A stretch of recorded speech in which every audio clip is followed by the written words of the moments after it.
Ah, vous êtes là. Ouais, je suis en train d'upgrader l'over des 10 avec des pièces Yokomo. Voilà. Mais je suis même pas encore sorti de la partie 2. Vous savez quoi, la partie 2, c'est maintenant. Alors, je vais vous expliquer pourquoi est-ce que je grade ça avec de la pièce Yokomo. D'ailleurs là, je viens de m'apercevoir que ça ne va pas du tout, cette histoire. Ok. Et là, ça va. Je vais vous expliquer tout ça. Mais d'abord, je vais vous expliquer ce qui s'est passé depuis la partie 1.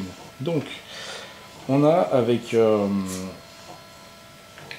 ma petite troupe de drifters de Saint-Médard en forêt, on a fait notre petite réunion à 4 avec Yann, 3D Concept, et puis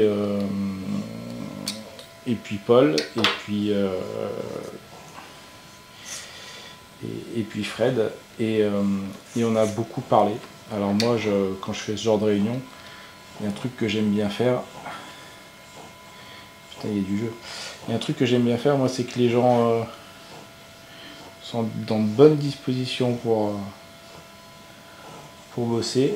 Donc du coup, j'aurais fait des bons petits plats, on a fait un bon apéro, on a bien mangé. J'ai sorti ma meilleure recette de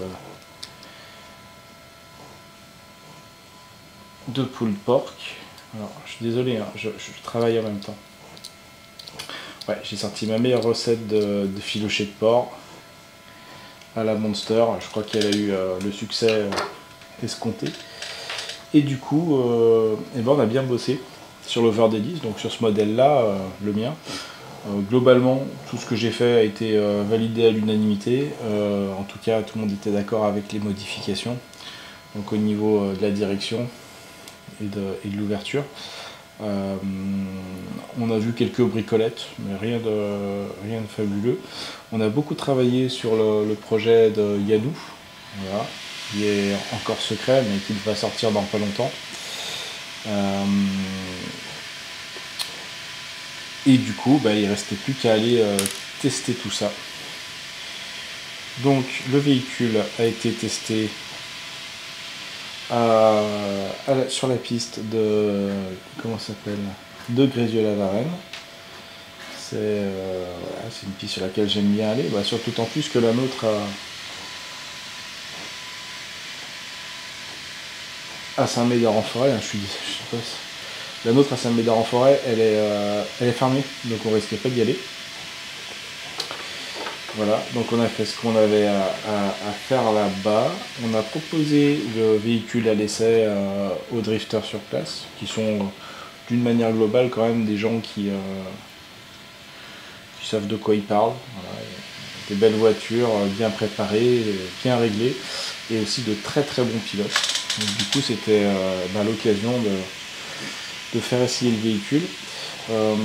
Au fur et à mesure de l'avancement de la soirée, je vais vous mettre des images, vous inquiétez pas, il y en a plein. Au fur et à mesure de la soirée, et du coup on a affiné. On a trouvé notamment 3 petits défauts, alors qui appartiennent peut-être pas qu'à la mienne, mais 3 petits défauts. Ouais. Le premier, c'est que j'ai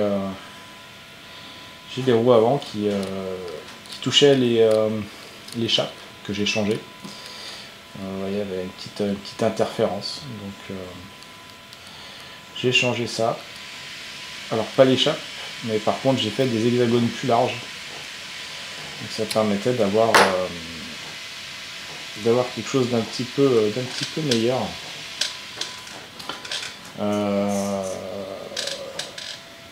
L'échappe, il a fallu que je les chauffe un peu pour leur donner un petit peu de jeu, parce qu'elles étaient trop serrées sur les rotules.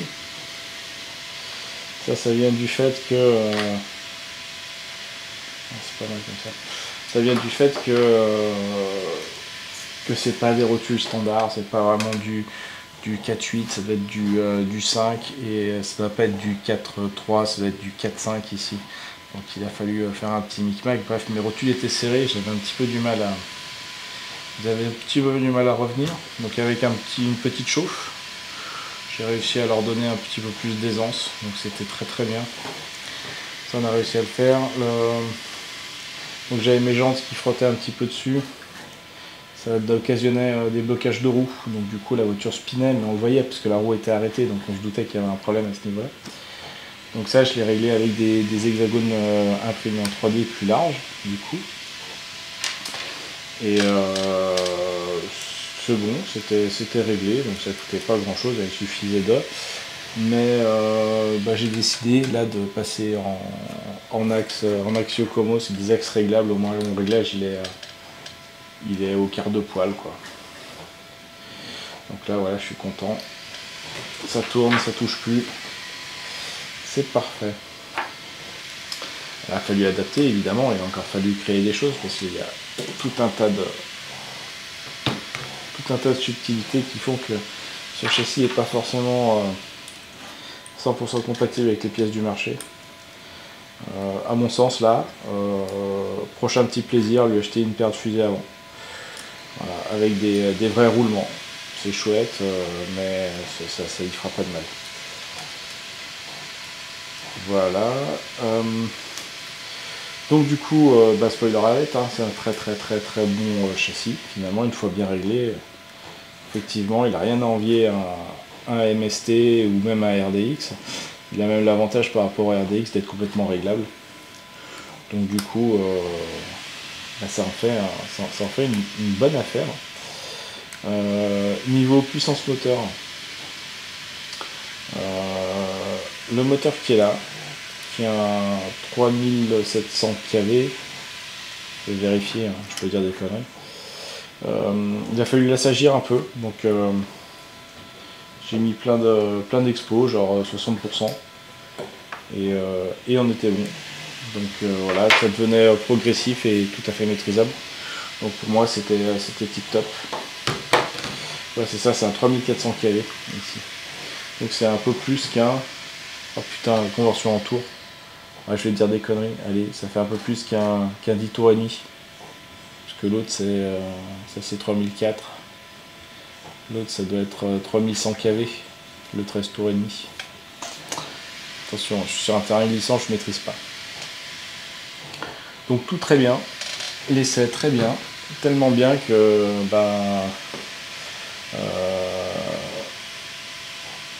ce châssis là avec une bonne radio, typiquement c'est très important la radio en drift, c'est-à-dire que si vous achetez une radio Connect, le feeling il est absent.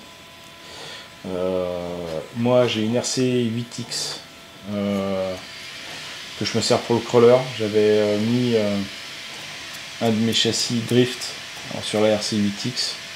Très clairement le feeling est là mais pas fou.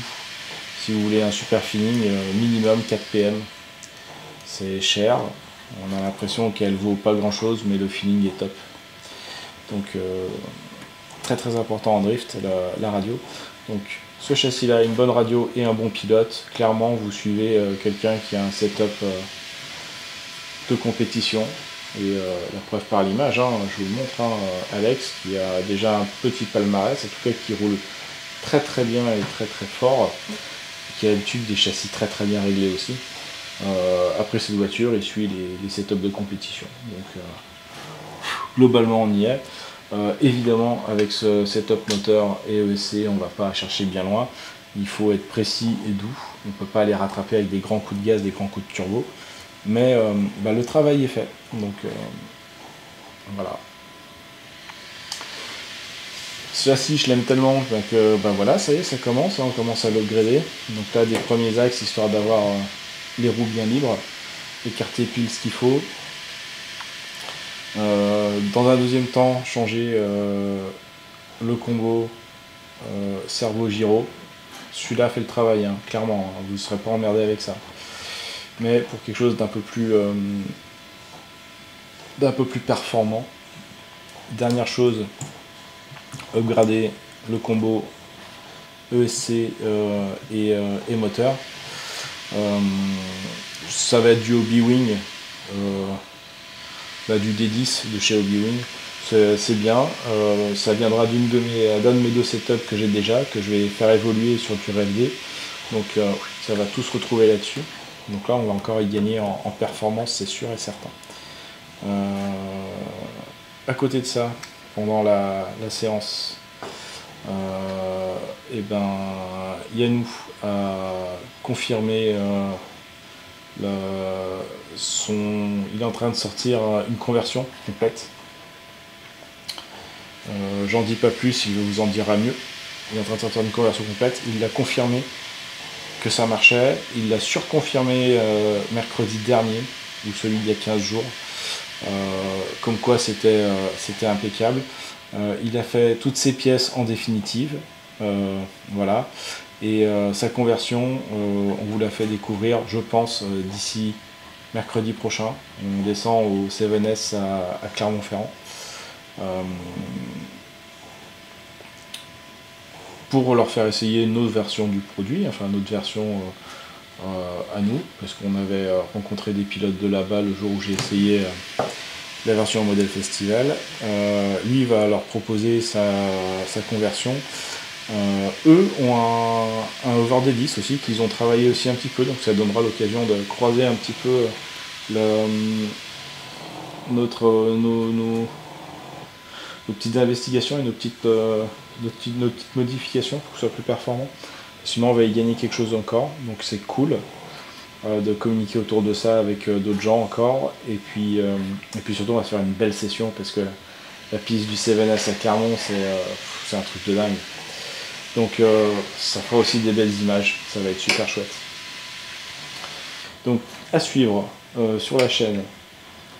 Donc notre sortie au 7S, la conversion à Yannou, si elle est prête et complète, mais je pense que c'est bon, je l'ai vu aujourd'hui, normalement ça va. Vous la présentez, ça vous permettra de présenter un petit peu le bonhomme, présenter la piste du 7S évidemment. On va aussi parler, j'ai plein de trucs en cours, c'est un truc de dingue, c'est-à-dire que là on va sortir un petit peu du drift, je vais être en vacances. On va parler monkey, on va parler road trip, ensuite on va parler carreau, on va parler impression 3D. Pour vous donner une petite idée, je suis en train de fabriquer un kit large pour une G6. Voilà, donc là c'est en cours de fabrication, ça peut être très très cool pour mes carreaux de l'année prochaine. Et puis je vais vous parler de deux produits. Ça aussi je vais vous parler. On a failli parler de carreau, mais elle est complètement partie en couille. Donc celle-là, ce sera le mulet. Voilà. Par contre, moi quand je fais mes carreaux, j'aime bien travailler sur un châssis d'expo. Et je crois qu'il va falloir que je vous parle de ça, parce que c'est vraiment très bien. Donc c'est un châssis d'expo qui vient de chez Yannou. Faut savoir qu'un châssis d'expo, globalement, ça sert à exposer une carrosserie qui ne sert pas, sans forcément avoir un châssis qui roule. Ça permet d'avoir plusieurs carrosseries et un seul et même châssis. Moi ça me permet, quand je fais mes carreaux, de pouvoir voir globalement ce que ça donne avec les roues, avec tout ça, où est-ce qu'on en est. Donc c'est super cool. Pour vous donner une idée de placement, de tarifs, etc., parce que c'est aussi ça qui est intéressant. Le châssis sans les roues, hein, les roues c'est des roues de drift classiques. Le châssis sans les roues, bien souvent vous allez trouver ça autour d'une quarantaine d'euros. Ici, là, ce châssis-là qui est entièrement réglable en largeur, en longueur, en carrossage. Voilà, avec plein de possibilités de réglage. Yannou le sort pour 25 €. Donc j'ai prévu de vous en faire une petite vidéo. Là j'ai la version en pièces, parce que du coup j'en ai pris deux. Donc je gagne rien, hein, c'est acheté avec mes petits sous. Faut que je vous en parle parce que c'est super intéressant. Le tarif il est super intéressant, le produit il est au top, la finition elle est à tomber. Donc voilà, c'est des choses ça, à l'occasion. Petite vidéo de 5 minutes juste pour vous le présenter et puis vous mettre un petit lien parce que ça peut être aussi intéressant d'aller visiter sa boutique. Voilà. ouais, je vais vous montrer aussi 2-3 trucs. On va parler impression 3D, extension d'aile, voilà ce que ça peut donner. Voilà, c'est ultra propre. Impression 3D, faut que je vous parle de la Bambu Lab, de la A1 Mini, qui est pour moi là, un truc révolutionnaire. En tout cas, moi, chaque fois que je fais un print, je suis émerveillé par cette machine qui coûte moins de 200 balles. Donc, ça aussi, on en discutera. Elle est en train de tourner, elle est silencieuse, hein, vous l'entendez à peine. Un petit coup de ventilo de temps en temps. Je suis en train de sortir des élargisseurs d'aile pour cette voiture là, parce que ça dépasse un petit peu trop. Voilà. Bon, je vous laisse. Donc vous avez une petite idée à peu près du planning qui vient. Moi, ça va être le moment des vacances, donc à mon avis, pas de sortie avant septembre. Peut-être quelques stories. Si j'arrive à monter la vidéo de mercredi avant, je vous la publie. Mais très honnêtement, ça veut dire que ce sera fait sur mon iPad. Ça risque d'être un petit peu compliqué. Mais voilà, moi je pars en vacances. Si vous avez la vidéo de mercredi, tant mieux. Et ben sinon ce sera direct en septembre. Je vous fais des bisous, je vous dis à très bientôt. Et puis en attendant, portez-vous bien. Salut!